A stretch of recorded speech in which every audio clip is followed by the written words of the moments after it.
Okay, so hi. So now we're back with question 6, right? And question 6 investigates the volume of, it investigates the thickness of an oil disk. So we have an oil floating on the water, right? Because oil is less dense than water, and you're given the volume of the oil as well as the diameter of the tube. You're asked to calculate the thickness of the disk of this oil.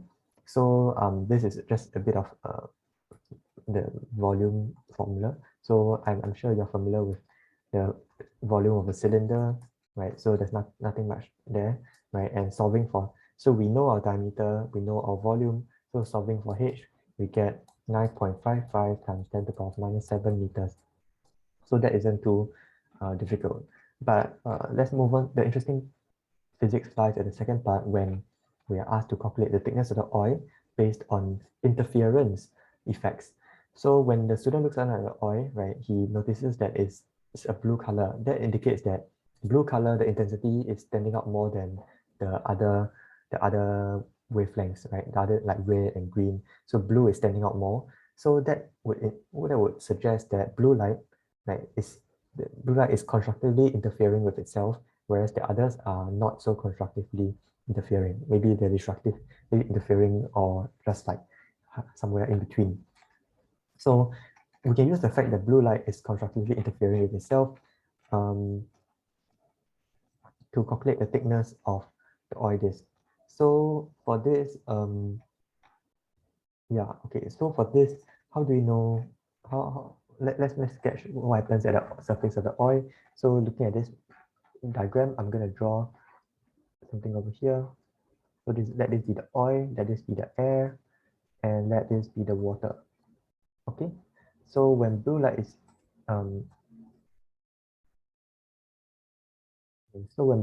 is incident on the, so imagine blue light shining down, right? And because he's looking at it directly above, right? Directly above the water is we're considering light rays that come straight down, right? So so there's two paths that the blue light could take, right? One is that it could be reflected immediately, right? And one is that it could go into the oil and be reflected from the surface. So which one does this actually happen? Which one of this actually happens? The truth is both of them happen, right? And in fact, some of the light would probably also make it, some of the light would definitely also make it through the water, right?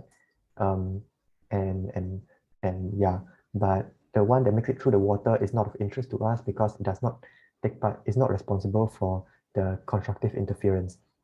So these are the two paths that would give rise to our constructive interference of the blue light. So yeah, and do note that when I draw it like that, it's for visualization purposes, right? In reality, when it reflects back, they are all overlapping, right? Which is why they can why they can interfere in the first place. So when I draw it like that, it's just for you to see the path more clearly, but in reality, they all overlap with each other. Okay, so so you see that the light comes in, then the reflected light, right? There's two of them, right? And you see that both of them have taken longer paths. So if you think of light as a wave coming in, right, then when this is reflected, right, um, this light that is reflected would have a different phase as this light that's reflected, because this light has taken longer path, it's traveled a longer path. So the wavelength would like be something like that, and then it will be reflected and so on. Yeah, but the point is, because of this phase difference, right, when they add it together, it could lead to interference. And in this case, we are given the information that is constructively interfering with itself. So yeah, how do we use this information? So the first thing, right, is to calculate the phase difference. Right? The first thing is to calculate the optical path difference. So this is known as the optical path length or difference. In this case, I say difference because it's the difference between the two optical path lengths.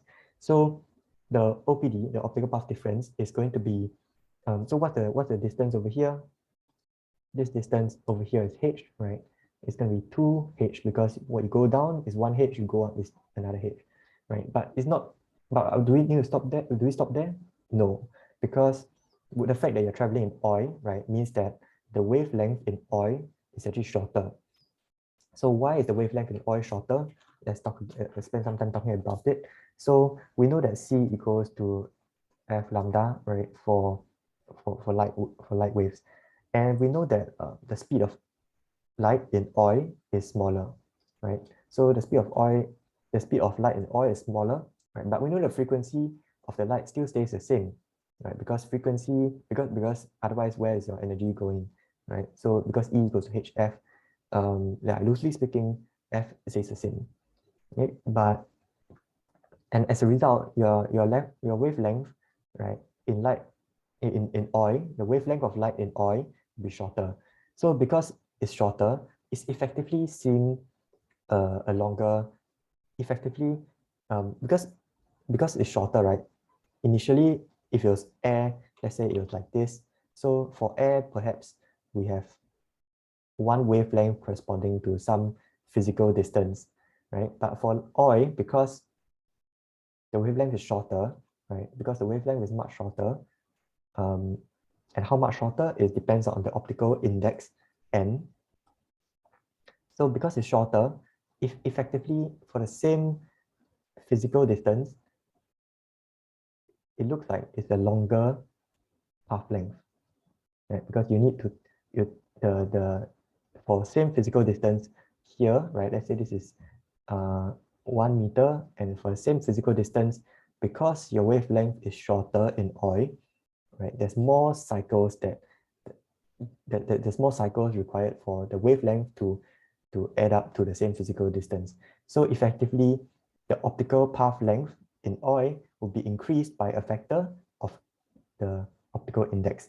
This optical index is greater than 1, so it'll be 2nh instead of 2h. So to recap this concept, right, you have a physical distance h, right? But what's the optical distance? The optical distance is going to be increased by a factor of n, right? So it's longer. The optical path length is longer than the physical path length. And the reason is because the wavelength of light in an optically dense medium like oil, right, is shorter. So from the perspective of the light, it sees a longer distance that it needs to travel. Yeah. So there's a key difference between physical path length versus your optical path length. So that's just something. Yeah, so you have 2nh, and there's also going to be the additional lambda over 2. So on top of that, you also have plus lambda over 2. And where does this lambda over 2 come from? It comes from the reflection. So if we go over here, right? So reflection phase shift for light. If we go over here, we see that reflected light will experience a 180-degree phase change when it reflects from a medium of higher index of refraction, and no phase change when it reflects from a medium of smaller index. So we go over here, that's a mouthful, right? But if we look at this nice graphic over here, we see that when the light reflects when it's in air and it reflects off the oil, right, there's a pi phase change, pi radiance phase change. But when it reflects from the oil, right, it's originated in oil and it reflects off the water, then there's no phase change. So this pi phase change corresponds to pi phase change, right, corresponds to pi phase change corresponds to a lambda over 2 in terms of wavelength, right? 2 because we know 2 pi is one complete cycle, and one complete cycle is one wavelength. So that's why we need to add on the lambda over 2 over here. And yeah, so basically this one, right, when we reflect from air to oil, there's a pi over 2, right, phase change, which is corresponding to a lambda over 2 optical path difference. Whereas when we do this, right, over here, there's no, because you're going from oil, you're going inside oil and reflect off the water, there's no such phase change. So yeah, so you may have a question right now, which is why not, right? Why not do something like 2nh minus lambda over 2? And that's actually a valid step also. But in the end, it doesn't matter whether we take this or this, because optical path difference we're going to equate it to equals to an integer multiple of the wavelength, right? Where m is an integer. So m is integer. And you see that it just corresponds to a different value of m if you choose the plus convention versus the minus convention, right? So in the end, it doesn't matter. So where does this m lambda come from? We know that it's because the blue light is constructively interfering with itself. So if you have constructive interference, right, then how many wavelengths? So if you have two, okay, that's a horribly drawn wave. So if you have two wavelengths like that, right, let's say you have another wave coming in, and the fact that they constructively interfere means that they're in phase, right? So they, you know that they must be, the phase shift must be, you shift the blue one by one wavelength, then it will still make constructively interfered. So that's why it's an integer multiple of the wavelength. Okay. So so which convention are we going to stick with? Let's just stick with this.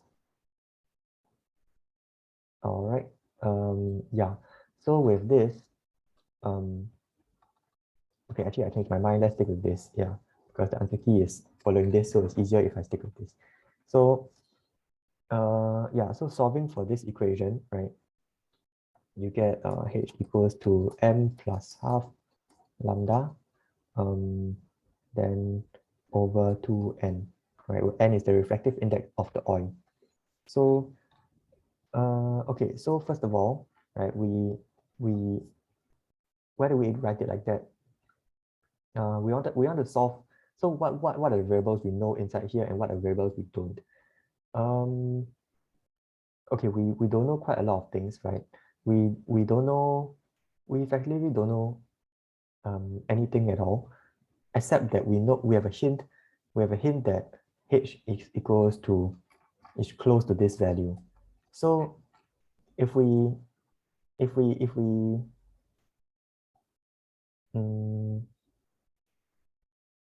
yeah, okay, so if we put h, if we substitute this value of h inside, right, 9.55 times 10 to the power minus 7 inside. So yeah, if we do that, then we can find out that okay, in this case, I apologize, we actually do have information about the refractive index of the oil and the wavelength. So we actually do know, this quantity, we do know this quantity, and we have an estimate for this quantity. So I believe that this will come from the data sheet, right? Because I can't remember it off the top of my head, but I believe it does come from data sheet. So yeah, so let's go ahead and substitute it in. So we have m plus half, right? M plus half equals to 2nh over lambda. And if we substitute in the estimate for h, right, as well as the quantities for lambda and n in from the data sheet into the equation. So n is, I'm reading off the answer key here. I assume that that's the refractive index of the oil. And if we substitute in the value of h, right, what is the value of h? It is your 9.55. In this case, they wrote 9.549, right? They didn't round off in the intermediate step. And you divide by lambda, 4.86 times 10 to the power minus 7, then you're going to obtain the value of 5.462, right? So this is m plus half, and that will give you a reasonable estimate for m. So you can see that m is approximately, right, 5. And you see that this isn't exactly true, right? But what's the whole purpose of this question over here? The whole purpose was to, given that we know a good estimate for h, right? We know roughly what the value of h is. How do we find the exact value of h? We know m must be an integer from the constructive interference, but we just found approximately what m is. So in a sense, you go from a value of m being approximately m plus half being approximately this, right? And you conclude that, hey, the reason why we're calculating this inaccurate value, the reason why we're calculating this inaccurate value of m plus half is because our estimate for h was bad, right? Our estimate for h was bad. This quantity wasn't perfect, right? That's why we don't obtain perfectly 5.5, right? So this should be 5.5. And that's, yeah, so this should be 5.5 and hence M should be 5. So yeah, so using this, we can then now reverse the procedure to calculate a more accurate value of H. So substituting M equals to 5, substituting this, right, into this equation, right, then we obtain H equals to 5 plus half, 4.68 10 power minus 7, right, for lambda, and what is the value of 2m? It will be 1.390, and that will give us 9.62 times 10 power minus 7 meters. So let's recap what we have done over here. We have in the first part, right? In the first part, oh, okay, silly me. They actually provide the information in the data sheet over here. So we just needed, yeah, that's where it came from. Yeah, so it does come from there, and they do provide that. They do provide the information that there's a pi phase shift when you reflect from a boundary of a higher refractive index, and no phase shift if you reflect of a lower refractive index. So what I've done over here, in essence, is that we started off with an inaccurate value of H, right? We started with an inaccurate value of H, and we were like, okay, we want to use interference to calculate a better value of H. So using interference principles, we obtain this formula. We obtain this formula for relating a few variables, right? A few constants, right? The optical index, the H which we're trying to find, right? And the wavelength. And from here, we obtain this formula, and so we know that M must be an integer due to the fact that there's constructive interference, right? So M must be an integer. But when we take the previous value of H, right, and plug it in, we realize that M is close to an integer, but not really perfect. So, but we know that the closest option is 5.5, right? The closest value for M is 5. So hence, it must be true that M is in fact 5, right? And now it's just the H that was inaccurate that led to us having this small deviation from the actual value of M. So given that we do know that M is in fact 5 now, then we can substitute back into this expression, right? And since we know lambda and N, right, now we know everything we need to calculate H. So that's the idea behind this question. And yeah, I do like this question because it makes use of interferometry to find out things like thickness, which is a technique that is in fact used in real life questions quite a lot. Yeah. So if not, then that's all for this question. Yeah. Bye. See you in the next question.